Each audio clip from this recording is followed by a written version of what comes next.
This is the Woodford 35725 stem. This does fit the models 14, 17, 22, and the 22V.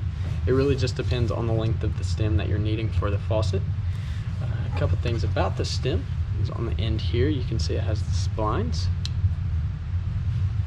And then up to this end, it'll come up to the rubber assembly, to the end of the stem there. That does have those female threads inside the body there. We'll go ahead and take a couple measurements. We'll get a total length. So from end to end, the stem measures right at 16 inches. And then measuring from the bottom of this rubber assembly here to the top.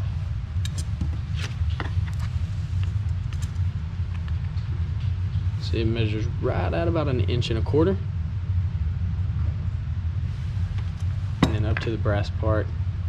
It's got an outer diameter of right at 3/4 of an inch. So once again, this is the Woodford 35725 stem.